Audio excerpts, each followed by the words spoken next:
அருட்பெருஞ்சோதி அருட்பெருஞ்சோதி தனிப்பெரும் கருணை அருட்பெருஞ்சோதி. எல்லா உயிர்களும் இன்புற்று வாழ்க, வள்ளல் மலரடி வாழ்க வாழ்க, கொல்லா விரதம் குவளை எல்லாம் ஓங்குக, நல்லோ நினைத்த நலம் பெறுக, நன்றி நினைத்த எல்லோரும் வாழ்க இசைந்து. உலக மக்களே, அறிவார்ந்த அன்பர்களே, ஆண்மநேய ஒருமைப்பாடுடைய அன்பர்களே, அருட்பெருஞ்சோதி ஆண்டவருடைய திருவிளையாடல் தொடர்கிறது. அருட்பெருஞ்சோதி ஆண்டவருடைய திருவிளையாடலை பார்த்து கொண்டிருக்கிறோம். 1ஆம் திருமுறையிலிருந்து 6ஆம் திருமுறை வரைக்கும் நமது பிள்ளை பெருமான் அவர்கள் அருளிய திருவருட்பாவிலிருந்து, வல்லப்பமானவர்கள் வருவிக்க விட்டதிலிருந்து அருட்பெருஞ்சோதி ஆண்டவர் எப்படியெல்லாம் திருவிளையாடல் செய்தார் என்பதை அருப்ப பாடல்களின் மூலமாக விளக்கமாக பார்த்து கொண்டிருக்கிறோம். அருட்பெருஞ்சோதி ஆண்டவர் 1823ஆம் ஆண்டு தொடங்கி 30/1/1874 இரவு 12 வரை வரைக்கும் திருவிளையாடல் செய்கிறார். இந்த பிரபஞ்சம் தோன்றிய காலத்திலிருந்தே 4 யுகங்களிலும், கிரேத யுகம், திரேத யுகம், துவார யுகம், கலியுகம், 4 யுகங்களிலுமே மதங்களும் சமயங்களும் மார்க்கங்களும் ஜாதிகளும் தோன்றிவிட்டன. அதை தோற்றுவித்தவர்கள் அங்கங்கே ஆலயங்களை அமைத்து வழிபாட்டு முறைகளை அமைத்து மக்களை வழிபட செய்து விட்டார்கள். யுகங்களுடைய காலங்கள் முடிந்துவிட்டது. சமயங்கள் மதங்கள் மார்க்கங்களுடைய காலங்கள் முடிந்துவிட்டது. அதன் பிறகு உலக மக்களுக்கு ஒரு மார்க்கம் தேவை. சமரச சுத்த சன்மார்க்கத்தை நிறுவி அதை மக்களிடம் செயலாற்றுவதற்காகத்தான் தன்னுடைய மகனை ஒரு தாயின் வழியாக இந்த மண்ணுலகை வருவிக்க செய்தார் அருட்பெருஞ்சோதி ஆண்டவர். இது நடந்தது 1823ஆம் ஆண்டு. வருவிக்க உற்றதிலிருந்து தன் மகனுக்கு எப்படியெல்லாம் அருளை கொடுத்தார் என்பதை தான் பார்த்து கொண்டிருக்கிறோம். 51 ஆண்டுகள் திருவிளையாடல் நடந்து கொண்டிருக்கிறது. ஒவ்வொரு 8 ஆண்டுகளிலும் எப்படியெல்லாம் திருவிளையாடல் நடந்தது என்பதை தான் திருவருட்பாவினுடைய பாடல்களின் மூலமாக நாம் பார்த்து கொண்டிருக்கிறோம். வல்லப்பமானவர்கள் வருவிக்க உற்று 1ஆவது ஆண்டிலிருந்து திருப்பி சொல்ல வேண்டுமென்றால், இன்னும் சொல்ல வேண்டுமென்றால், ஒரு தாயின் கருவறையிலே இருந்ததிலிருந்து அந்த ஆண்டிலிருந்தே உங்களுக்கு திருவிளையாடல் அங்கே தொடங்கிவிட்டது. உபசாரத்தால் பெற்ற தாய் என்பால் ஒருத்தியின் கருவறையிலே இருக்கும்போது என்று சொல்லுவார். உபசாரத்தால் பெற்ற தாய் என்று சொல்லுவார். இதில் எந்த விதமான மாற்றம் இல்லை. நமது இறைவனை, குழந்தை இறைவனை 10 மாதம் வயிற்றிலே வைத்து சுமந்து கொடுத்தார்கள் அந்த அம்மையார். போற்றக்கூடியவர், மதிக்கக்கூடியவர் எல்லாம் உண்டு. ஆனால் அங்கே கருவறையிலே என்ன நடந்தது என்பதை திருவருட்பாவிலே நமக்கு தெளிவாக அருளியிருக்கிறார்கள். அதை இப்போ பாடலில் நம்ம பார்க்க போகிறோம். அதனால் நீங்கள் நல்லா கவனிச்சுக்கிட்டே வரணும். திருவிளையாடல் ஒரு நாளில் சொல்கிறதில்ல, 4 வருடங்கள் தொடர்ந்து சொல்லணும். அப்போ நீங்கள் தொடர்ந்து பார்க்கணும். பார்த்தாதான் இந்த பிரபஞ்சத்திலேயே யாருக்கும் நடக்க முடியாத, நடந்திருக்காத ஒரு திருவிளையாடல் அருட்பெருஞ்சாண்டவர் செய்திருப்பார். அதை நீங்கள் கண்டிப்பாக புரிஞ்சிக்கலாம். தினமும் பாருங்கள். அப்போது 9ஆவது ஆண்டில் ஆட்கொண்ட பிறகு நமது பிள்ளை பெருமானவர்கள் வருவிக்க உற்று 8 ஆண்டுகள் வரையிலும் தான் யார் என்ற தெரியாத நிலையில் இருந்து கொண்டிருந்தார்கள். அவர்களுடைய மனம் ஒரு நிலையில் இல்லை. 9ஆவது ஆண்டிலே அருட்பெருஞ்சாண்டவர் ஆட்கொண்ட பிறகு இறைவனால் ஆட்கொள்ளப்பட்டவன், இறைவனால் வருவிக்க உற்றவன் என்ற நிலை மட்டும் அவருக்கு தெரிகிறது. வெளியே சொல்லவும் முடியாது. இது தெய்வ ரகசியம். வெளியே சொல்லவும் முடியாது. இறைவனுடைய திருவிளையாடலை வெளியே சொல்ல முடியாது. நான் இறைவனால் வருவிக்க உற்றவன், நான் அருட்பெருஞ்சாண்டவர் பிள்ளைன்னு சொல்ல முடியாது. அந்த காலகட்டங்களில் இறைவன் ஆட்கொண்ட பிறகு 9ஆவது ஆண்டிலிருந்து 12 ஆண்டுகளுக்குள், அந்த 3 வருடங்களுக்குள் முறையீடு செய்கிறார் இறைவனிடம். அதான் 1ஆம் திருமுறையிலே பதிகம் 6 திருவருள் முறையீடு என்ற பதிகம் உருவானது. திருவருள் முறையீடு என்பது 232 பாடல்கள். தினமும் ஒரு பாடல் விதமாக பார்க்கிறோம். அதன் பிறகு நிலை மாறும்போது 2ஆம் திருமுறைக்கு போகிறோம். அதன் பிறகு 3ஆம் திருமுறை, 4ஆம் திருமுறை, இறுதியாக சுத்த சன்மார்க்கத்தை பெற்ற பிறகு 6ஆம் திருமுறையிலே எப்படியெல்லாம் அருளை பெற்றுக் கொண்டார் என்பதை பார்த்து கொண்டிருக்கிறோம். இப்போ இந்த திருவருள் முறையீடு நடக்கும்போது இறைவனிடம் முறையீடு செய்கிறார். முன்னால் வருவிக்க உற்றவன் ஏன் இன்னும் எனக்கு அருளை கொடுக்கவில்லை என்ற நிலையை சொல்லி, எப்படியெல்லாம் சமயங்களும் மதங்களும் மார்க்கங்களும் இறைவனை உருவகப்படுத்தின என்பதையும் தெளிவாக நமக்கு அருளியிருக்கிறார்கள் வல்லப்பமானவர்கள். நல்லா கவனிங்க. 1ஆம் திருமுறை பதிகம் 6 திருவருள் முறையீடு 24வது பாடல். கூறு உற்ற குற்றமும் தானே மகிழ்வில் குணம் எனவே, 6 உற்ற செஞ்சடை அண்ணல் கொள்வான் என்பர். ஆங்கு அதற்கு வேறு உற்றது ஆண்கதற்கு வேறு உற்றது ஓர் கறி வேண்டும் கொலோ என்று உள்மேவி என்றும் வீறு உற்ற பாதத்தவன் மிடற்றே கரி மேவியுமே. இது பாடல். பாடல் உங்களுக்கு புரியாது கண்டிப்பாக. இது யாராலையும் படிக்க முடியாது. இறைவனுடைய அருளையும் தயவும் கருணை இருந்தால்தான் பாடலே படிக்க முடியும். இப்போ பாடல் உங்களுக்கு கடினமாக தெரியும், விளக்க ரொம்ப எளிமையாக இருக்கும். நல்லா கவனிங்க. இன்னொரு முறை பாடலை படிக்கிறேன். கூறு உற்ற குற்றமும் தானே மகிழ்வில் குணம் எனவே ஆறு உற்ற செஞ்சடை அண்ணல் கொள்வான் என்பர். ஆங்கு அதற்கு வேறு உற்றது ஓர் கறி வேண்டும் கொலோ என்று உள்மேவி என்றும் வீறு உற்ற பாதத்தவன் மிடற்றே கரி மேவியுமே. இது பாடல். இப்போ இது ஏன் இந்த பாடலை நமக்கு அறிவிக்கிறார் என்றால், அவருடைய நிலையை சொல்ல வேண்டும் உலக மக்களுக்கு. அவருடைய மனநிலையை உலக மக்களுக்கு சொல்ல வேண்டும். வருவிக்க உற்றவன் என்று தெரியும், அப்போது அவர் சொல்ல முடியாது. பின்னால் சொல்றாரு, அதை நம்ம பார்க்க போறோம். சுத்த சன்மார்க்கத்தை பெற்ற பிறகு சொல்லுவாரு, அதை நம்ம பார்க்க போறோம். இறைவன் எப்படிப்பட்ட இறைவன் என்று சொல்லுவாரு, அதையும் நம்ம பார்க்க போறோம். இந்த பாடல் வரும்போது வல்லற்பமானவர்கள் அந்த நிலையில் இருந்து கொண்டிருக்கிறார். சமயங்களோ மதங்களோ மார்க்கங்களும் சூழ்ந்திருந்த காலகட்டங்களில் அவரும் அந்த நெறியலை பின்பற்றிக் கொண்டு வழிமுறையிலே நடந்து கொண்டிருக்கிறார்கள் என்பதை நீங்கள் புரிந்து கொள்ள வேண்டும். அப்புறம் இந்த பாடலுடைய விளக்கம் பாருங்க. நம்மை சேருகின்ற குற்றங்களையும் துன்பங்களையும் தானே மகிழ்ந்து குணமாக கொண்டு, எப்படிப்பட்ட இறைவன் சொல்றாரு. அப்போ சமயங்களும் மதங்களும் மார்க்கங்களும் இல்லாத காலகட்டங்களில் சுத்த சன்மார்க்கத்தை பெற்ற பிறகு இறைவன் அருப்பெருஞ்சோதி சொல்லுவார். அப்போ இந்த இடப்பட்டால இறைவனுடைய திருவிளையாடல் நடக்குது. தன் மகனை அங்கே இருக்க வைக்கிறார். பின்னால அவர் வாயால, மகன் வாயாலே இது பொய்ன்னு சொல்ல வைக்கணும். அதான் ஞானசரியில் சொல்லுவார், பொறித்த மதம் சமயம் எல்லாம் பொய்யே, அவற்றில் புகுதாதீர், சிவம் ஒன்றே பொருள் என கண்டறினேன் என்று சொல்லுவார். சிவம் என்றால் அருப்பெருஞ்சோதி, அவர்தான் கடவுள் என்று சொல்லுவார். அதை நம்ம போக போக பார்த்துக்கலாம். இறைவனுடைய திருவிளையாடல் எப்படி நடக்குதுன்னு தெரிஞ்சிடும் உங்களுக்கு. இப்போ இந்த திருவருள் முறையில் சொல்ற பாருங்க, நம்மை சேருகின்ற குற்றங்களையும் துன்பங்களையும் தானே மகிழ்ந்து குணமாக கொண்டு மன்னித்து அருள்வான் இறைவன். அந்த இறைவன் கங்கையை சுமக்கும் சிவப்பு நிறமுடைய பின்னிய சடையை கொண்ட இறைவன் என்று சொல்லுவார்கள். திருவொற்றியூரில் இருக்கின்ற இறைவனை இப்படியெல்லாம் சொல்லுவார்கள். இந்த சமயங்களும் மதங்களும் மார்க்கங்களை சேர்ந்தவர்கள் சிவபெருமானை இப்படிதான் உருவகப்படுத்துவார்கள்.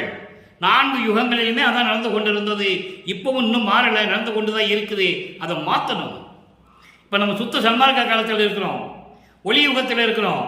அது போக போக மாறும். இறைவன் அருள் செய்வார் என்பதை சொல்லிக்கொண்டு இந்த பாடலுடைய விளக்கம் தருகிறேன்.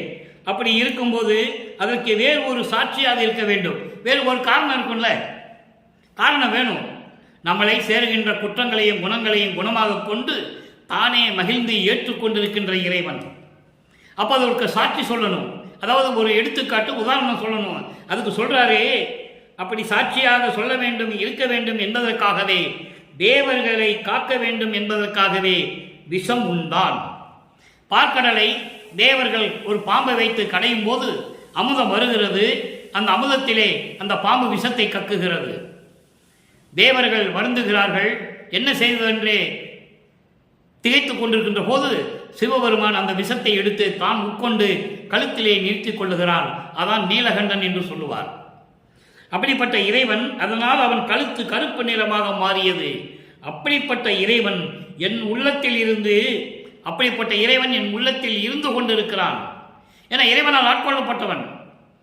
நமது பிள்ளைப்பெருமானவர்கள் இறைவனால் ஆட்கொள்ளப்பட்டவர். அதனால் அது சொல்றார், என் உள்ளத்தில் இருந்து கொண்டிருக்கிறான் இறைவா, விரைவில் எனக்கு வந்து அருள்வாயாக என்று சொல்லுகிறார். அதாவது இதனுடைய பாடல் உட்கருத்து என்னவென்றால், மற்றவர்களுடைய குணங்களையும் குற்றங்களையும் மன்னித்து குணமாக கொண்டு அருளக்கூடிய இறைவன் விஷத்தை தான் உண்டு கழுத்திலே நிறுத்தி கொண்டு தேவர்களை காப்பாற்றிய இறைவன் என் உள்ளத்திலும் இருக்கின்றான். ஆனால் இன்னும் வந்து எனக்கு அருளை கொடுக்கவில்லை. இறைவா, விரைவில் வந்து எனக்கு அருள்வாயாக என்று சொல்லி திருவருள் முறையீடு செய்கிறார். இது வருவிக்கவுற்று 9வது ஆண்டிலிருந்து 12 ஆண்டுகளுக்குள் நடக்கிறது. அதன் பிறகு காலங்கள் மாறுகிறது, காட்சி மாறுகிறது. 2ஆம் பதிகத்துக்கு சொல்லுகிறோம். அங்கே 2ஆம் பதிகத்திலே ஸ்ரீ சிவசண்முக நாம சங்கீர்த்தன லகரி என்ற ஒரு பதிகம். அது என்னவென்றால், இறைவனுடைய பெயரை அருளோடு போற்றி புகழ்ந்து சொல்லுவது. மூணாவது பாடல் உள்ளத்திடம் சொல்லுகிறார். மனம் அவருடைய மனம் ஒரு நிலையில் இல்லை.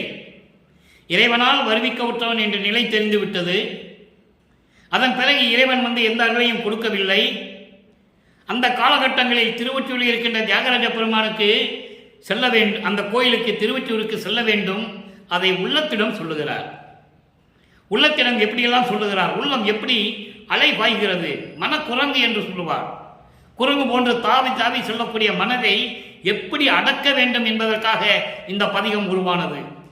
அப்போ அவர் சிவசண்முகன் தான் சொல்ல முடியும். அதான் அவருக்கு தெரியும், வேற தெரியாது. அதை நீங்கள் நல்லா புரிஞ்சுக்கணும். அப்போ என்ன சொல்ற பாருங்க, ஞானம் செல்கின்ற வஞ்சகர் கடைவாய் நன்னி நின்றதில் நலம் எது கண்டாய்.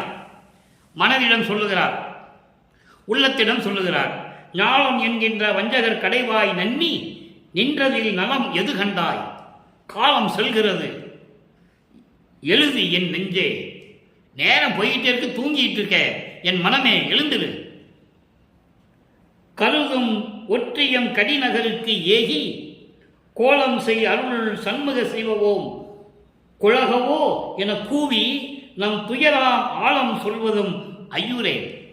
என்மேல் ஆணைக்கான் அவர் அருள் பெறலாமே. இது பாடல். இந்த காலகட்டங்களில் இறைவன் வந்த அருளை கொடுக்கவில்லை, மகனை அலைய விடுகிறார் தெருவிலே. அதெல்லாம் புரிஞ்சுக்கணும். ஏற்கனவே ஒரு பாடல் உண்டு, நான் விண்ணுலகத்திலிருந்து மண்ணுலகுக்கு போக முடியாது என்று சொல்லும்போது என்னை சமாதானப்படுத்தி லட்சுமியும் சரஸ்வதியையும் அனுப்பி என் முன்னால் ஆடி பாடி என் சம்மதத்தை பெற்று என்னை அனுப்பிவிட்டீர்கள். இப்போ யார் அவசப்படுறது? நான் போக முடியாதுன்னு சொன்னேன், என்னை தெருவில் விட்டுருவேன்னு சொன்னேன்ல, இப்போ பார் தெருவில் விட்டுட்டேன். பாடல் இருக்கு, நம்ம போக போக பார்க்க போகிறோம். இப்போ திருவொற்றியூரில் நின்றுட்டு இருக்கார். தியாகராஜ பெருமான் கோயிலில் நின்றுட்டு மனதிடம் சொல்லி கொண்டிருக்கிறார். இந்த பாடலை பார்த்துட்டோம், விளக்கம் பாருங்க. உலகியல் வாழ்வியல் சொல்லுகின்ற தீயவர்களின் தெருவாசப்படியிலே நின்று கொண்டு தெருவாசலிலே அடைந்து நின்று கொண்டிருக்கின்றாய், அதில் என்ன பயன் கண்டாய். மனதிடம் சொல்லுகிறார், அது என்ன பயன் கண்டாய் அப்படின்றால் என்ன அர்த்தம்? ஏன் மனதிடம் சொல்லுகிறார் என்றால் உலக மக்களுக்கு தெரிவிக்கிறார், நான் அந்த நிலையில் இருந்தேன், அந்த மனநிலையில் இருந்தேன்.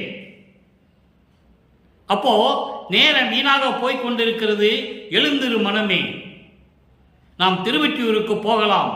பெருமையுடன் இருக்கும் திருவொற்றியூர் நகருக்கு என்னுடன் வா.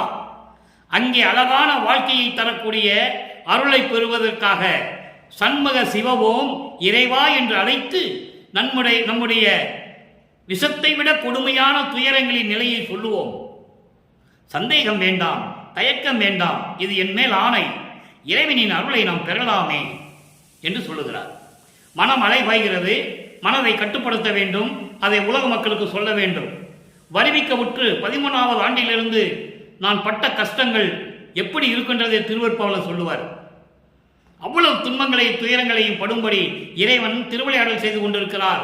காரணம், தன் மகனை பக்குவப்படுத்த வேண்டும், அருள் பக்குவத்தை கொடுக்க வேண்டும். அதை பெறுவதற்கான பக்குவம் தன் மகன் பெற வேண்டும் என்பதற்காகவே இந்த திருவிளையாடல் நடந்து கொண்டிருக்கிறது. ஆக அப்படிப்பட்ட திருவொற்றியூர் நகருக்கு சென்று நாம் சண்முக சிவவோம் இறைவா என்று சொல்லி விஷத்தை விட கொடுமையான நம்முடைய துயரங்களையும் துன்பங்களையும் இறைவனிடம் சொல்லுவோம். இதில் சந்தேகம் எது வேண்டாம் மனமே, நான் சொல்லுவதை கேள், இது என்மேல் சத்தியம், இறைவனுடைய அருளை பெறலாமே என்று சொல்லி 2ஆம் திருமுறையிலே இந்த பாடலை நமக்கு அருளியிருக்கிறார்கள். இந்த பதிகத்திலே காலங்கள் மாறும்போது சுத்த சன்மார்க்கத்தை பெற்ற பிறகு இதெல்லாம் வரவே வராது. அருப்பெருஞ்சோதி தனிப்பெருங்கண்ணை அருப்பெருஞ்சோதி, ஒரே மக மந்திரம், ஒரே இறைவன் அருப்பெருஞ்சோதி ஆண்டவர், ஒரே சத்தியஞான சபை, அவ்வளவுதான். அது இங்கே போக போக நம்ம பார்க்க போகிறோம். மனசில் தெளிவாக நீங்கள் அதை கவனத்தில் வச்சுக்கணும். அடுத்து 3ஆம் திருமுறைக்கு வருகிறார். 3ஆம் திருமுறை என்பது வல்லப்பெருமான் அவர்கள் வருவிக்க உற்று 24 ஆண்டுகளுக்குள் இந்த திருவிளையாடல் நடக்கிறது. 3ஆம் திருமுறை இரங்கல் மாலை. இரங்கல் மாலை என்பது இறைவனால் வருவிக்க உற்று எந்த அருளையும் பெறவில்லை, தன்னை தலைவியாகவும் இறைவனை தலைவனாகவும் வர்ணனை செய்து தோழியிடம் சொல்லுவார். தோழி என்பது உள்ளம். இந்த பாடல்கள் 3 திருமுறையிலுமே பூரா உள்ளத்திடம் தான் சொல்லுவார். அதை உலக மக்களுக்கு தெரிவிப்பார். அதை நீங்கள் புரிஞ்சுக்கணும்.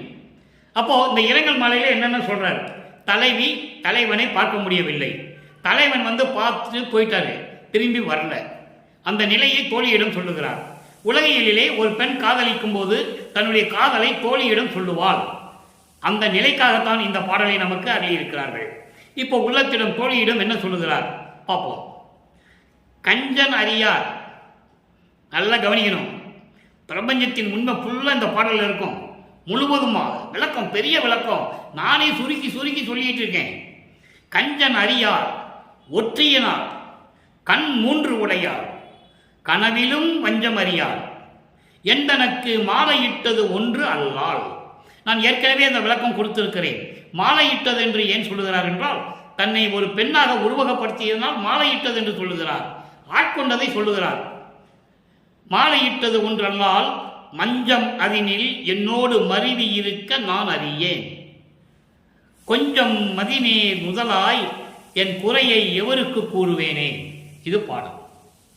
விளக்கம் பாருங்க, அருமையா இருக்கும். கஞ்சன் அறியார், கஞ்சன் என்பது பிரம்மன், கஞ்சம் என்பது செந்தாமரை மலர். செந்தாமரை மலரிலே வீற்றிருக்கின்ற பிரம்மன் இறைவனை பார்க்க முடியவில்லை. அதற்கு நிறைய உதாரணங்கள் உண்டு. நான் ஏற்கனவே 3 வருடங்களாக நம்முடைய பதியத்திலே நான் போட்டுக் கொண்டிருக்கிறேன். பிரம்மன் பார்க்க முடியாத இறைவன், அதாவது இறைவனுடைய முடியை பார்க்க முடியவில்லை பிரம்மனால். நான்முகத்தோனும் திரு நெடுமாலும் மெஞ்ஞானம் என்னும் ஆன்முக கொண்டனுக்கு காணாமல் தேடி நின்றார் தன் உருமாறியும் தேன்முக கொன்றை முடியும் செந்தாமரை சேவடியும் ஊன்முக கண் கொண்டு காணாமல் தேடி நின்றார் சற்றும் உணர்விலேயே என்று சொல்லுவார். பிரம்மனுக்கும் திருமாலுக்கும் மெஞ்ஞானம் இல்லை என்பதனால் இறைவனுடைய திருவடியையும் முடியையும் எப்படி அவர்களால் பார்க்க முடியவில்லை, அந்த எப்படி பார்க்கணும் கூட உங்களுக்கு தோணலை, மெஞ்ஞானம் இல்லை என்று சொல்கிறார். கொன்றை மலர்களால் தேன் சொரியும் கொன்றை மலர்களால் சூடிய முடியை பிரம்மன் பார்க்க முடியவில்லை. உருமாறுகிறார்கள். அன்னப்பறவையாக உருவம் எடுத்து செல்லுகிறான், பார்க்க முடியவில்லை. திருமால் பன்றியாக உருவம் எடுத்து பாதாள உலகத்திற்கு செல்லுகிறான், திருவடியை பார்க்க முடியவில்லை, சற்றும் உணர்வில்லையே. அதை சொல்வார், அற்புதமா இருக்கும். இன்னொரு பாடலிலே இவர்கள் 2 பேரும் இறைவனிடம் உன்னுடைய அடியும் திருமடியும் நாங்கள் பார்க்க வேண்டும் என்று சொன்னால் அடியும் திருமடியும் மனமகிழ்வோடு காட்டியிருப்பார்கள். எனது இறைவன் இவர்கள் செருக்கோடு ஆணவத்தோடு நடந்து கொண்டதனால்தான் இந்த நிலை ஏற்பட்டது என்று சொல்லுவார். ஆக கஞ்சன் அறியார், பிரம்மன் பார்க்க முடியாத இறைவன், திருவற்றியூரிலே இருக்கின்ற இறைவன் கண் 3 உடையவர், நெற்றிக்கண்ணோடு 3 கண்கள் உடையவர், கனவினிலும் வஞ்சம் அறியார். கனவில கூட வஞ்சகம் தெரியாதவருக்கு தீமைகளை தரமாட்டார், கெடுதலை கொடுக்க மாட்டார். எந்தனக்கு மாலையிட்டது ஒன்று அல்லால், என்னை வந்து ஆட்கொண்டதை தவிர, நான் இந்த மண்ணுலகிற்கு 9வது ஆண்டிலே, அதாவது மண்ணுலகிலே வருவிக்க உற்று 9வது ஆண்டிலே வந்து இறைவன் ஆட்கொண்டானே தவிர திரும்பி வந்து என்னை பார்க்கவில்லை, என்னோடு கொஞ்சி குழாவவில்லை, மகனே ஏன் துன்பப்படுகிறாய் என்று கூட கேட்கவில்லை என்று சொல்லுகிறார். அதை தான் இங்கே மாலையிட்டது என்று சொல்லுகிறார். மாலையிட்டது அல்லால் மஞ்சமதினில் என்னோடு மருவி இருக்க நான் அறியேன். மஞ்சம் பஞ்சு மெத்தையிலே படுக்கை அறையிலே என்னோடு கொஞ்சி குழாவி அவர் இருக்கவில்லை என்று சொல்லுகிறார். தன்னை பெண்ணாக உருவப்படுத்தினால் அதை சொல்லுகிறார். ஆனால் அவர் ஆட்கொண்ட பிறகு திரும்பி என்னை வந்து மகனே என்று சொல்லி என்னை அணைத்துக் கொள்ளவில்லை, கொஞ்சி குழாவவில்லை என்று சொல்லுகிறார். ஆக எப்படியெல்லாம் திருவிளையாடல் நடக்கிறது என்பதை நீங்கள் பார்க்க வேண்டும். கொஞ்சம் மதினேர் முதலாய் பிறை சந்திரன் போல முகமுடைய என் தோழியே, இந்த குறையை நான் எவருக்கு கூறுவேன் என்று சொல்லுகிறார். நான் யாரிடம் போய் சொல்லுவேன் இந்த குறையை? என்னை ஆட்கொண்ட இறைவன் திரும்ப வந்து அருளை கொடுக்கவில்லை, நான் இந்த குறையை நான் யாரிடம் போய் சொல்லுவேன் என்று சொல்லி இந்த பாடலை நமக்கு அருளியிருக்கிறார்கள். இது 3ஆம் திருமுறை வரையிலும் இந்த நிலைகள் இருக்கும். நாரையை தூது அனுப்புவது, கிளிகளை தூது அனுப்புவது, குரத்தை பெண்ணிடம் போய் குறி பார்ப்பது, இதே ஜோசியம் பார்க்கறது, ஒரு பூணூல் போட்டவர்கிட்ட போய் பஞ்சாங்க இது ஜாதகத்தை கொடுத்து ஜோசியம் பார்க்கறது, இதெல்லாம் இருக்கு. நம்ம போக போக பார்க்க போகிறோம். காலங்கள் மாற மாற பலவிதமான நிலைகள் இங்கே உருவாகும். அதை இங்கே நல்லா புரிஞ்சுக்கணும். அப்போது 3ஆம் திருமுறை வரைக்கும் நம்ம விளக்கத்தை பார்த்துட்டோம். இதுவரைக்கும் இறைவன் எந்த அருளையும் கொடுக்கவில்லை. வருவிக்க ஒற்று 24 ஆண்டுகள் வரையிலும் மூன்றாம் திருமுறை உருவாகின்ற வரையும் திருமுறையினுடைய பாடல்களை பார்க்கும்போது மூன்று திருமுறைகள் முடிவுகின்ற வரையிலும் மூவட்ட 24 ஆண்டுகள் வரையிலும் இறைவனிடம் விளப்பமானவர்கள் எந்த அருளையும் பெறவில்லை என்பது தெளிவாக நமக்கு தெரிகிறது. அடுத்து நான்காம் திருமுறையிலே 8வது பதிகம் அபராத மன்னிப்பு மாலை. இப்படியெல்லாம் சமயங்களிலும் மதங்களிலும் மார்காலி ஈடுபட்டு கொண்டிருந்த போது தான் செய்த குற்றங்களையும் பிழைகளையும் முன்னுக்கு பின் முரணாக பேசியதையும் முரண்பட்டு பேசியதையும் மனதில் வைத்துக் கொள்ளாமல் மன்னிக்க வேண்டும், என்னை தண்டிக்கக்கூடாது, அபராதம் கொடுத்துடக்கூடாது. அதான் அபராத மன்னிப்பு மாலை. அதில் 4வது பாடலில் என்ன சொல்கிறாருன்னு பார்ப்போம். நின் புகழ் நன்கு அறியாதே நின் அருளோடு ஊடி. நல்லா கவனிக்கணும். நின் புகழ் நன்கு அறியாதே நின் அருளோடு ஊடி நெறியல் அளவே புகன்றேன் நன்னிலை விரும்பி நில்லேன் புன் புலையே புகன்ற பிழை பொறுத்து அருளல் வேண்டும். இந்த 3 வரைக்கும் முதல்ல சொல்கிறேன், அப்புறம் பின்னால் சொல்கிறேன். நின் புகழ் நன்கு அறியாதே, உன்னுடைய அருளுடைய புகழை தெரிந்து கொள்ளாமல் நல்ல முழுவதுமாக தெரிந்து கொள்ளாமல் உன்னுடைய அருளோடு மாறுபட்ட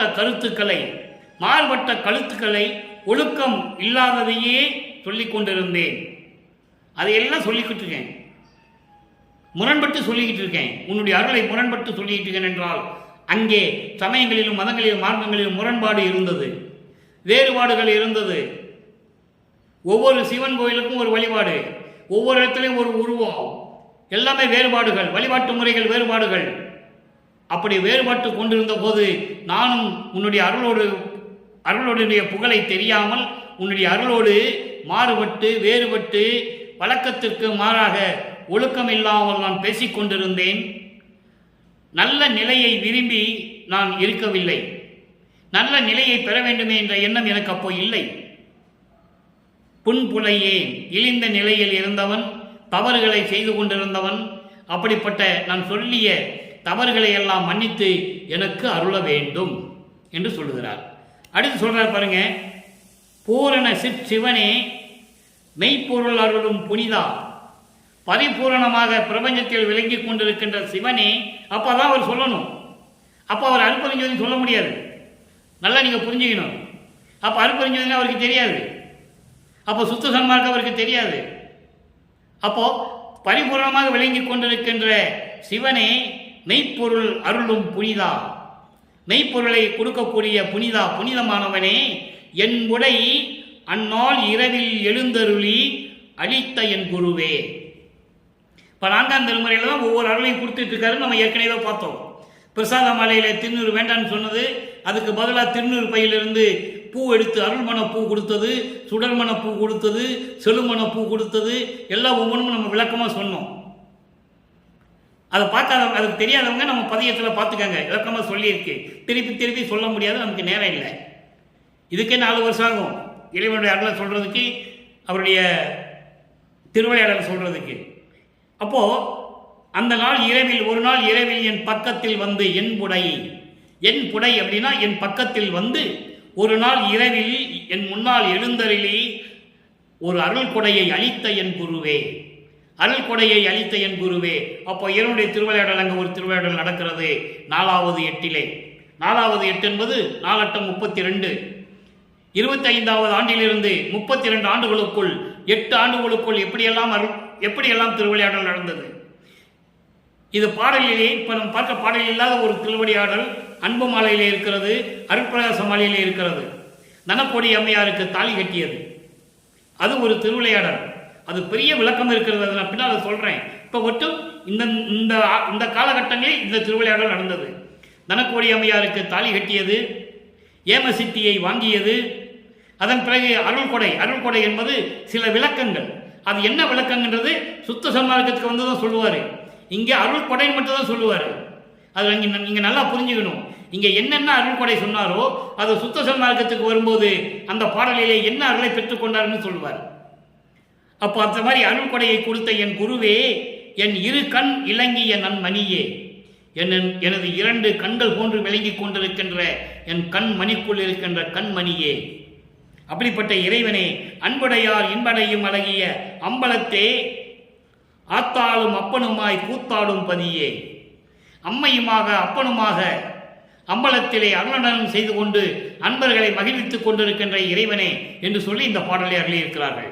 இப்போ 4ஆம் திருமுறை வரைக்கும் 3ஆம் திருமுறை வரைக்கும் எந்த விதமான திருவிளையாடல் பாடல்கள் அருளை கொடுத்தார் என்று சொல்லல அவர். 4ஆம் திருமுறையில் தான் எல்லாம் சொல்றார். அப்போ 4ஆம் திருமுறை முடிந்த பிறகு 6ஆம் திருமுறை, 6ஆம் திருமுறைக்கு வரும்போது சுத்த சன்மார்க்கத்துக்குள்ள என்றாகிறார்.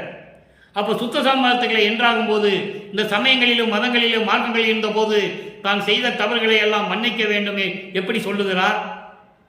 எப்படி அந்த ஆற்றாமை என்பது உலகில் சொல்லுவாங்க, பெரிய ஆத்தாமை இதுன்னு சொல்லுவாங்க. அதாவது நம்ப முடியாதது, சகிக்க முடியாதது. அப்படிப்பட்ட ஒரு நிகழ்வு தான் ஆற்றாமை. அதில் 4வது பாடல் நல்ல கவனிங்க. சமயத்திலும் மதங்களிலும் மார்க்கங்களிலும் இருக்கும்போது இவருடைய மனநிலை எப்படி இருந்தது உலக மக்களுக்கு சொல்லணும்ல. சொல்றார் பாருங்க, நிலத்திலும் பணத்தும் நீள்விழி மடவார் நெறிக்கிலும் பெருக்கியே நினைப்பேன். நான் சமயங்களிலும் மதங்களிலும் மார்க்கங்களில் இருக்கும்போது மண்ணாசை, பெண்ணாசை, பொன்னாசை நான் அதிகமாக கொண்டிருந்தேன். நல்லா புரிஞ்சுக்கணும். நிலம் என்பது மண்ணாசை, பணம் என்பது பொன்னாசை, நீள்விழி மடவார் நெருக்கம் என்பது பெண்ணாசை. இப்படி 3 உலக விடயங்களிலும் நான் இருந்து கொண்டிருந்தேன். நான் நினைத்தது உண்மைதான். தெளிவா சொல்றாரு. அதுக்கப்புறம் சொல்லுவார் பாருங்க, புலத்திலும் புரைசேர் பொறியிலும், புலத்திலும் புரைசேர் பொறியிலும். புலம்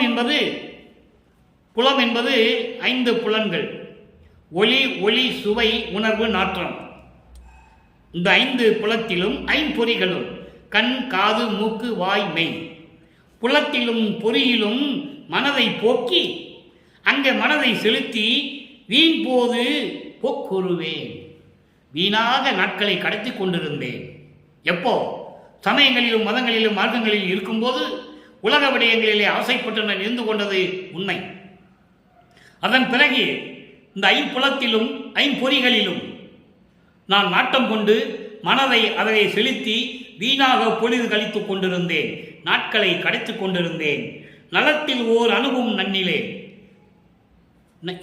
நன்மைகளையே நான் தேடி போகவில்லை, நன்மையான செயல்களை எல்லாம் செய்யவில்லை, அதை தேடி நானும் போகவில்லை. மனம் அந்த நிலையில் எனக்கு இல்லை. கடைநாயினும் கடையேன். ரொம்ப இழிமானவன் என்று சொல்லுகிறார். நவையேன். நவையன் என்றால் குற்றமுடையவன். நவையன் என்றால் குற்றமுடையவன். குலத்திலும் கொடியேன். குலம் என்பது இங்கே ஒழுக்கம். ஒழுக்கத்திலும் கொடியேன். அம்பலப்பூத்தன் குறிப்பினுக்கு என் செய்ய கடவேன். அம்பலத்திலே நடனமாடிக்கொண்டிருக்கின்ற இறைவா, உன்னுடைய அருளை பெற வேண்டும் என்றால், உன் உள்ளத்தில் நான் இடம் பெற வேண்டும் என்றால் நான் என்ன செய்ய வேண்டும்? என் செய்ய கடவேனே என்று ஆற்றாமையிலே கூறுகிறார். அடுத்த பதிகம் 7வது பதிகம். அவருடைய மனம் அதாவது எப்படி பேதுருகிறது, எப்படி கஷ்டப்படுறாரு. நான் ஏன் பிறந்தேன் என்ற ஒரு பதிகத்திலே சொல்லுவார். நான் ஏன் பிறந்தேன் என்பது பிறப்பு அவன் பொறாது பேதுருதல். இந்த பிறப்பு என்கின்ற ஒரு துன்பத்தை பொறுக்க முடியாமல் புலம்பிக் கொண்டிருப்பது. அதான் நான் ஏன் பிறந்தேன் என்ற தலைப்பிலே இந்த பாடலை கொடுத்திருக்கிறார். நல்லா கவனிங்க. இறைவன்கிட்ட சொல்லிதானே ஆகணும். நான் பாட்டு உங்ககிட்ட தானே இருந்தேன். விண்ணுலகத்தில் சொல்லுவார், ஏனாதான் எனினும் யான் அம்மையின் நின் அடியேன் என அறிந்தேன், இதயம் மலர்ந்தேன் என்று சொல்லுவார். புதிய நல்லேன் தொன்று தொட்டு உனது பூங்குழலுக்கு அன்பு கொண்டவன் என்று சொல்லுவார். ஒவ்வொரு யுகத்திலையும் உங்ககிட்ட நான் எவ்வளோ சந்தோஷமா இருந்தேன். என்னை தூக்கி எரிஞ்சி ஒரு வில்லில் அம்பு வச்சு போட்டது போல என்னை தூக்கி எரிஞ்சி, அதை நேற்று பார்த்து அந்த பாடலை அற்புதமாக இருக்கும். அப்படியெல்லாம் அந்த மண்ணுலகத்தில் என்னை தூக்கி எரிஞ்சி வருவிக்க செய்து எப்படியெல்லாம் என்னை கஷ்டப்படுத்தியிருக்க. அப்போ சொல்லுவார், நான் ஏன் பிறந்தேன், நீ பதில் சொல்லு என்று சொல்லுகிறார். அது பாடல் பாருங்க. இனித்த பலசாறு விடுத்து இழிந்த மலம் கொள்ளும் போர் இழி விலங்கில் இழிந்து நின்றேன். நல்ல பலசாரை பிழிஞ்சி அது ஒரு மலத்தில் போட்டு சாப்பிட முடியுமா? அந்த நிலையில் நான் இருந்தேன். அந்த விலங்கை விட நாய், பன்னி எல்லாம் விலங்குகள் தானே. அப்படிப்பட்ட எளிய நிலையில் நான் இருந்தேன். இரக்கம் ஒன்று இல்லை. ஒரு இரக்கம் எனக்கு கிடையாது. அடுத்து சொல்றார் பாருங்க. அனித்த நெறியடை தொடர்ந்து அனித்த நெறியினை தொடர்ந்து, அனித்த நெறி, நிலையில்லாத நெறி, அழியக்கூடிய நெறி, துன்பங்களையும் துயரங்களையும் கொடுக்கக்கூடிய நெறி, சமயங்கள் நெறி, மதங்கள், மார்க்கங்கள் சொல்லப்பட்ட நெறிகளை நான் தொடர்ந்து கொண்டிருந்தேன். தெளிவாக சொல்றேன். அந்த நிலையில் நான் தொடர்ந்து மனித உடம்பு எடுத்த அறக்கடையர் தமக்கெல்லாம், மனித உடம்பெடுத்த அறக்கடையர் தமக்கெல்லாம் அறக்கடையனானேன். இப்படி சமயங்களையும் மதங்களையும் மார்க்கங்களையும் தொடர்ந்து கடைபிடித்துக் கொண்டு அழியக்கூடிய இந்த மனித உடம்பை எடுத்தவர்களுக்கெல்லாம் கீழ்நிலையில் நான் இருந்தேன் என்று சொல்லுகிறார். அடுத்து சொல்றார் பாருங்க, பனித்த மனக்குரங்கு ஆட்டி பழிக்கு உழலும் கொடியேன். மனக்குரங்கு ஆட்டும் செயல்களுக்கெல்லாம் பலியாகி நடுங்கி சுற்றி திரிந்து கொண்டிருந்தேன். மனதை குரங்கு என்று சொல்லுகிறார். அப்படி நிறைய இடத்துல சொல்லுவார். மனதை குரங்கு என்று சொல்லுவார். தாவும் மான் என்று மனதை ஒரே ஒரு இடத்தில் தான் சொல்லுவார். மீதியெல்லாம் மனக்குரங்கு என்று தான் சொல்லுவார். அப்படி மனக்குரங்கு போல நான் தாவி கொண்டிருந்தேன். உடம்பெல்லாம் நடுங்கி பயந்து கொண்டிருந்தேன். பாதகமும் சூதகமும் பயின்ற பெரும் படிவேன். பாதகம், மகா பாவம் செய்திருக்கிறேன். சமயங்களிலும் மதங்களிலும் மார்க்கங்களிலும் பின்பற்றியதே பெரிய பாவம். அப்படிப்பட்ட சூழ்நிலையில் சூழ்ச்சிகளையும் பயின்ற செய்து கொண்டிருந்த பெரும் படிவேன், பெரிய வஞ்சகன். படிவேன் என்பது வஞ்சகன். அப்படி வஞ்சகன் நான். தனித்த கடும் குணத்தேன். எப்போ பார்த்தாலும் சிடுன்னு இருப்பேன். சினத்தோடையே இருப்பேன். கோபமாகவே இருந்து கொண்டிருந்தேன். நான் ஏன் பிறந்தேன் சொல்லு. அப்பா கிட்ட கேட்குறேன், நான் ஏன் பிறந்தேன்? எனது தனி கருத்தை அறிந்திலேன். உன்னுடைய கருத்து என்னதான், என்னை பற்றி நீ மனசில் என்னதான் நினைச்சிட்டு இருக்கேன்னு எனக்கு தெரியல. சபைக்கு ஏற்றும் ஒளியே, சத்தியஞான சபையிலே ஒளிவிட்டு சுடர்விட்டு கொண்டிருக்கின்ற இறைவனே, நான் ஏன் பிறந்தேன் என்பதை நீ எனக்கு பதில் சொல்ல வேண்டும் என்று சொல்லுகிறார். அதுதான் அகவல்ல பதில். நிறைய இடத்துல இருக்கும். சாவா நிலை இது தந்தனம் உனக்கே ஆவா என அருளிய அருப்பெருஞ்சோதி, என்னையும் பணி கொண்டு இரவா வரமளித்து அன்னையில் உகந்த அருப்பெருஞ்சோதி. நிறைய பாடல்கள் அகவல்ல இருக்கும். ரொம்ப அற்புதமாக இருக்கும். ஊழிது ஓர் ஊழி உளப்பராது ஓங்கி வாழி என்று எனக்கு வாய்த்த நன்னிதியே, உன்னை எதுக்காக நான் வருவிக்க விட்டேன் என்று சொல்லுவார். அதைதான் அகவலிலே சொல்லுவார். ஆண்ட சன்மார்க்க மணிபெற என்னைத்தான் இன்று அமுதளித்த இனிய நற்றாயை என்று சொல்லுவார். இப்படி நிலைகளெல்லாம் பாடல்களில் இருக்கிறது. நான் ஏன் பிறந்தேன் என்ற நிலையை தெளிவாக தந்தையிடம் கேட்கிறார். நீ பதில் சொல்லுன்னு சொல்ற. சமயங்களிலும் மதங்களிலும் இருக்க வச்சே இல்லை, நானும் இருந்தேன்ல. அப்போ நான் செய்த குற்றங்களை எல்லாம் நீ மன்னிக்கணும்ல, மன்னிச்சு எனக்கு அருளை கொடுக்கணும்ல. அப்போ நீ பதில் சொல்லு அப்படின்னு கேட்குறார்.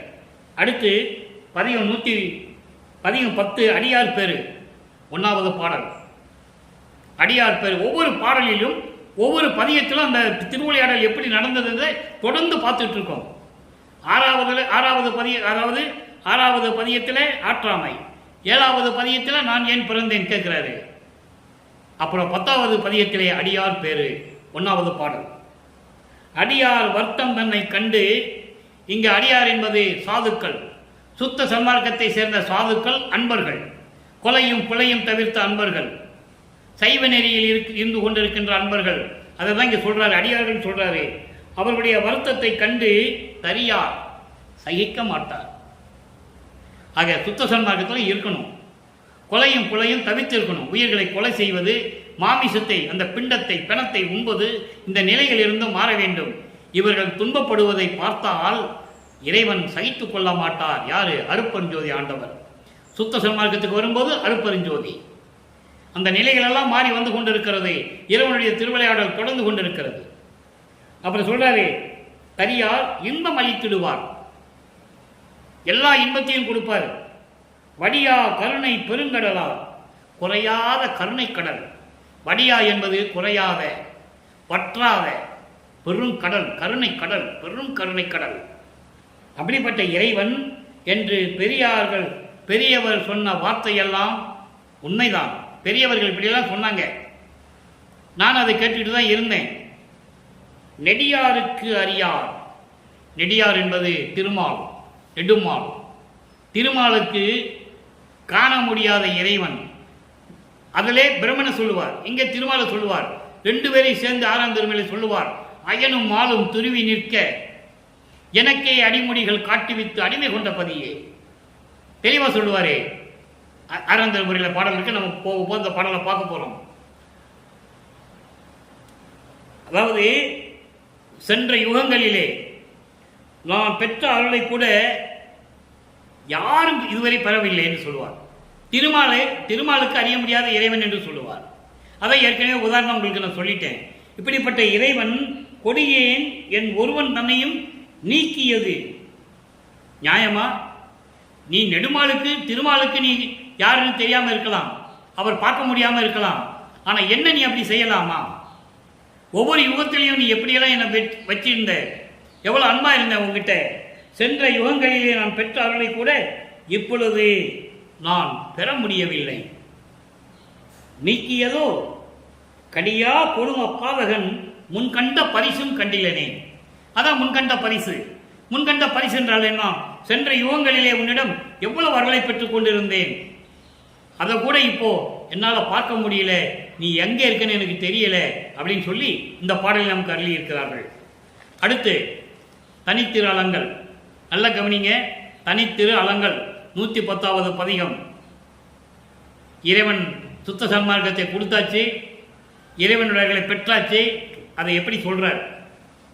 ஆடுகின்ற சேவடிக்கே ஆளானேன், மாளாத யாக்கை பெற்றேன், கூடுகின்ற சன்மார்க்க சங்கத்தே நடுவிருந்து குலாவுகின்றேன், பாடுகின்றேன் எந்தை பிரான் பதப்புகளை, அன்பினோடும் பாடி பாடி நீடுகின்றேன், இன்ப கூத்தாடுகின்றேன், எண்ணமெல்லாம் நிரம்பினேனே. ஆடும் சேவடிக்கே ஆளானேன். இந்த ஆடும் சேவடிக்கு ஆளானேன் என்பது பெரிய விளக்கம் உண்டு. ஆடும் சேவடி என்பது இறைவன் இடது காலை ஊன்றி வலது காலால் தன் மகனுக்கு நடனமாடி காட்டியது. நல்லா புரிஞ்சுக்கினீங்க. அதான் ஆடும் சேவடி. ஆடும் சேவடியை பார்த்து விட்டால் அவனுக்கு மரணமில்லா பெருவாழ்வு. மரணம் இல்லை. அதான் மாளாத யாக்கை பெற்றேன் என்று சொல்லுகிறார். ஆடுகின்ற சேவடிக்கை ஆளானேன், மாளாத ஆக்கை பெற்றேன், அழியாத உடம்பை பெற்றேன், மரணமில்லா பெருவாழ்வில் இருந்து கொண்டிருக்கிறேன், கூடுகின்ற சன்மார்க்க சங்கத்தே நடுவிருந்து குழாவுகின்றேன். என் கையில் கிடைத்த சுத்த சன்மார்க்க சங்கத்தினுடைய நடுவில் இருந்து மகிழ்ந்து கொண்டிருக்கிறேன், நடுநாயகமாக இருந்து கொண்டு மகிழ்ந்து கொண்டிருக்கிறேன். பாடுகின்றேன் என்னுடைய தந்தையை பற்றி, என்பிரான் என்னுடைய ஆண்டவரை பற்றி, என் தந்தையை பற்றி, அவருடைய திருவடிகளுடைய புகழை பற்றி அன்பினோடு பாடி பாடி பாடி சிறப்பாக இருந்து கொண்டிருக்கிறேன். நீடுகின்றேன் என்றால் ஓங்குகின்றேன், ஓங்குகின்றேன் என்றால் நான் சிறப்பாக இருந்து கொண்டிருக்கிறேன் என்று பொருள். இன்ப கூத்தாடுகின்றேன், பேரின்பமாக இருந்து கொண்டிருக்கிறேன், எண்ணம் எல்லாம் நிரம்பினேனே. நான் என்னென்ன நினைச்சனோ, எப்படியெல்லாம் தந்தையிடமிருந்து அருளை பெற வேண்டும் என்று நினைத்தேனோ அப்படி எல்லாம் அருளை பெற்றுக்கொண்டேன். நான் நினைத்ததெல்லாம் நடந்து விட்டது. மூவரும் தேவரும் முத்தரும் சித்தரும் யாவரும் பெற்றிடா இயல் என கழித்தனே என்று சொல்லுவார். அதான் எண்ணமெல்லாம் நிறைந்ததற்கு விளக்கம். யாரும் பெற முடியாத அருளை எல்லாம் நான் பெற்றுக்கொண்டேன் என்று சொல்லுவார். எந்த பதத்தலைவனாலும் செய்ய முடியாத செயலை என்னை செய்ய வைத்த இறைவன் என்று சொல்லுவார். பிரம்மனும் திருமாலும் ருத்திரனும் மகேஸ்வரனும் சதாசிவனுடைய அவர்களுடைய யாராலும் செய்ய முடியாத வேலையை கூட என்னை செய்ய வைத்த இறைவனே என்று சொல்லுவார். விளையாடு மகனே என்று சொல்லுவார் பாடலிலே. அற்புதமாக இருக்கும். வருவித்த வண்ணமும் நானே, இந்த மாநிலத்தை செய்யும் வண்ணமும் நானே, தானே தெரிவித்து அருளுற்றி பாரேன் என்று சொல்லுவார். நான் எதற்காக வருவிக்க விட்டேன் என்று சொல்லுவார். என்னையும் இரக்கம் தன்னையும் ஒன்றாக இருக்க இசைவித்து மன்னி வாழ்விரவில், மன்னி இந்த உலகில் வாழ்வில் வாழ வைத்த இறைவனே என்று சொல்லுவார். வருவித்த வள்ளலே என்று சொல்லுவார். வருவிக்க உற்றவர் அவர். இப்படிப்பட்ட நிலையில் இருக்கின்ற வள்ளல் பெருமான், அந்த நிலையை நீங்கள் புரிந்து கொள்ள வேண்டும். இறைவனுடைய திருவிளையாடல்கள் தான் அவர் சாதாரண ஒரு மனிதனாக இந்த மண்ணுலகிலே இருந்தார் என்பதை பலரும் சொல்லிக் கொண்டிருக்கிறார்கள். அப்படி அல்ல, அவர் வருவிக்க உற்றவர். அவரால் வெளியே சொல்ல முடியாது. அந்த நிலையில் இருக்கும்போது இறைவனுடைய திருவிளையாடல் நடந்து கொண்டிருந்தது. அடுத்து ஒரே ஒரு விளக்கம். 112வது பதிகம் மெய்யொருள் வியப்பு 84வது பாடல். இரவும் பகலும் என்னை காத்து உள் இருக்கும் இறைவனே. இரவும் பகலும் காத்து உள்ளிருக்கும் இறைவனே, இரவும் பகலும் என்று பாராமல் எப்பொழுதுமே என் உள்ளத்தில் இருந்து கொண்டிருக்கின்ற இறைவனே, எல்லா உலகும் புகழ என்னை மேலேற்றும் இறைவனே, எல்லா உலகம் என்னை புகழ்ந்து கொண்டிருக்கிறது. ஒரு பாடலிலே தெளிவாக சொல்வார்கள் நமது பிள்ளை பெருமான், நமது இறைவன் வல்லப்பமானவர்கள். திருமானும் பிரம்மனும் ருத்திரனும் மகேஸ்வரன் யாராக இருந்தாலும் சரி எல்லாருமே என்னை வந்து வணங்குகிறார்கள் என்று சொல்லுவார். எப்படி வணங்குகிறார்கள்? அருள்கடலே என்று சொல்லி என்னை வணங்குகிறார்கள். அந்த அளவுக்கு என்னை மேலேற்றி இறைநிலையில் வைத்தாயே இறைவா என்று சொல்லுவார். அற்புதமாக இருக்கும். வாலி என்று என்னை மாலையன் ஆகியோர் வந்து அருட்பேர் ஆளி என துதித்து ஏத்த புரிந்தாய். அற்புதம். நீ டூழி அன்றே என்று சாகா வரமும் உபந்தளித்தாய். அருப்பெருஞ்சோதி மன்னருளே, வாலி மன்றோங்கும் அருப்பெருஞ்சோதி நின் மன்னருளே என்று சொல்லுவார் ஒரு பாடலிலே. அது ஒரு தாயின் கருவிலே, ஒரு தாயின் கருவறையிலே இருக்கும்போது அருளை பெற்றவர், அருளமுதம் உண்டவர். பாடலிலே வரும். நான் பார்க்க போகிறோம். அடுத்து நம்ம அதை தான் பார்க்க போகிறோம் நாளைக்கு. எல்லா உலகம் புகழ என் மேல் ஏற்றும் இறைவனே, கரவு நினையாது வஞ்சகம் நினைக்காது எனக்கு மெய்மை காட்டும் துணைவனே, எனக்கு அருப்பெருஞ்சோதியை வழங்கி அருப்பெருஞ்சோதி அருள் விளக்கத்தை எல்லாம் எனக்கு காட்டிவித்த இறைவனே, எனது துணைவனே, கழித்து என்னையும் சன்மார்க்கத்தில் நாட்டும் துணைவனே, மகிழ்ந்து என்னையும் உன்னுடைய சுத்த சன்மார்க்கத்தில் நிலை நிறுத்திய துணைவனே என்று சொல்லுவார். இப்படியெல்லாம் நடந்து கொண்டிருக்கிறது. இறைவனுடைய திருவிளையாடல் தொடர்ந்து கொண்டிருக்கிறது. இன்றைய பாடல் இறைவனுடைய திருவிளையாடல் எப்படியெல்லாம் நடந்தது என்பதை 1ஆம் திருமுறை, 2ஆம் திருமுறை, 3ஆம் திருமுறை, 4ஆம் திருமுறை, 6ஆம் திருமுறையிலே பார்த்து விட்டோம். ஒவ்வொரு காலகட்டத்திலும் தன் மகனுக்கு எப்படியெல்லாம் திருவிளையாடல் செய்து அருளை கொடுத்தார் என்பதை தான் திருவருட்பாவின் பாடல்கள் மூலமாக ஒவ்வொரு திருமுறையிலும், ஒவ்வொரு பதிகத்திலும், ஒவ்வொரு பாடலின் மூலமாக நாம் பார்த்து கொண்டிருக்கிறோம். அருட்பெருஞ்சோதியுடைய திருவிளையாடல் தொடர்கிறது. அப்படிப்பட்ட நிலையில் நீங்களும் சுத்த சன்மார்க்கத்தை இணைந்து சைவ நெறியில் இருந்து கொண்டு கொலையும் புலையும் தவிர்த்து, மாமிசம் உண்பதை தவிர்த்து, உயிர்களை கொலை செய்வதை தவிர்த்து, இறைவனை வணங்கி அருட்பெருஞ்சோதி அருட்பெருஞ்சோதி தனிப்பெருங்கருணை அருட்பெருஞ்சோதி என்ற மகாமந்திரத்தை சொல்லி ஜோதி வழிபாடு, உருவ வழிபாடு இல்லாமல் ஜோதி வழிபாடு செய்து இறைவனுடைய அருளையும் செல்வங்களையெல்லாம் பெற்றுக்கொண்டு இந்த வையகத்திலே நீங்கள் நெடுவழி வாழ வேண்டும், நோயற்ற வாழ்வில் வாழ வேண்டும் என்று இறைவனுடைய தயவாலையும் கருணையாலையும் வேண்டி இந்த வள்ளலார் மொழியன் விடைபெறுகிறேன். நன்றி, வணக்கம். அருட்பெருஞ்சோதி அருட்பெருஞ்சோதி தனிப்பெரும் கருணை அருட்பெருஞ்சோதி. அருட்பெருஞ்சோதி ஆண்டவருடைய திருவிளையாடல் தொடரும்.